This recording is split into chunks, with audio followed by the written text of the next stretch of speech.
اه. دكتور وائل؟ د- دكتورة مالك ازيك؟ هما دول الضيوف يا ماما ولا دكتور وائل جاي عشان حاجة تخص الشغل؟ تعالي اقعدي.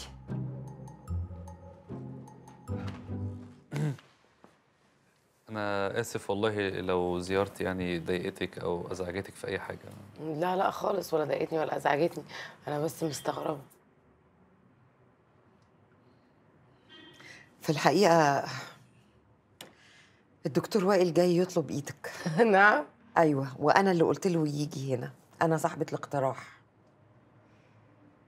هو انا حاولت اكتر من مرة ان انا افاتحك في الموضوع ده واحنا في الشغل، بس انتي ما كنتش مدياني فرصة أو ما بتديش وقت يعني للموضوع ده. والحقيقة زي ما قلت لك، انا اللي اقترحت عليه يجي هنا. مالك، انا معجب بيكي من زمان، من ساعة ما جيت المصحة تقريبا وبدأنا نشتغل مع بعض. بس انت دايما كنت قافلة على نفسك ومش مدية مساحة لأي حد إن هو يقرب منك. حتى كل المحاولات اللي أنا كنت بحاول فيها وكل الكلام اللي المفروض إن هو سهل وبسيط إن هو يتفهم ويوصل لك إن أنا معجب بيكي كانش بيوصل. فاضطريت إن أنا آخد طريق تاني وتواصلت مع طنط واتكلمت معاها وشرحت لها كل مشاعري، وهي اللي اقترحت إن أنا أجي هنا البيت ونتكلم فيس تو فيس. ايوه، انا اللي اقترحت. وبعدين؟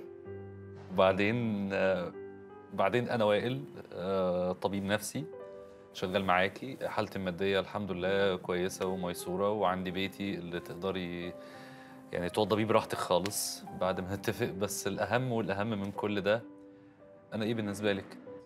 شوف يا دكتور، هو لو اللي أنت عايزه ده كان ينفع، فبعد التصرف الغريب ده ما بقاش ينفع خالص، ما بالك بقى إن هو ما كانش نافع أصلاً. طيب طيب، يعني طالما هو كده مش نافع وكده مش نافع، فعلى الأقل أفهم إيه السبب. السبب فيا أنا لا، ولا والسبب ده حاجة تخصني. وتاني، مفيش بني آدم في الدنيا ممكن يروح يطلب ايد واحده تخرج من اوضتها تلاقيه فجاه قاعد مع والدتها بيطلب ايديها بالطريقه دي، وهو ما فيش ما بينهم كلام ولا اتفاق اصلا. عشان احنا لو في الاربعينات ما كنتش عملت كده. صح. المفروض لو كل كلامك وتلميحاتك ليا في المصحه لقيت ان الباب مقفول، يبقى ما يصحش ابدا انك تفتحه بالطريقه دي، ولا ايه؟ ايه الكلام اللي بتقوليه ده؟ كلامي مفهوم ولا انا محتاجه اشرح اكتر؟ فهمت. تمام. شرفت يا دكتور.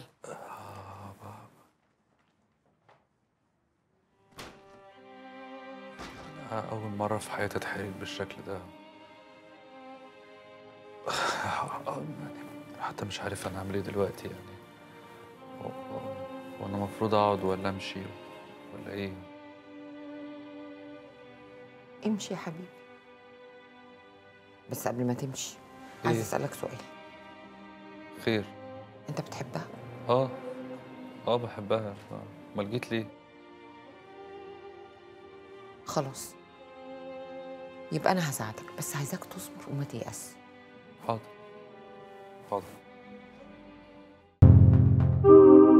اشترك في باقات واتشت الشهرية بتبدأ من 14 جنيه و99 قرش، وباقات سنوية تبدأ من 150 جنيه.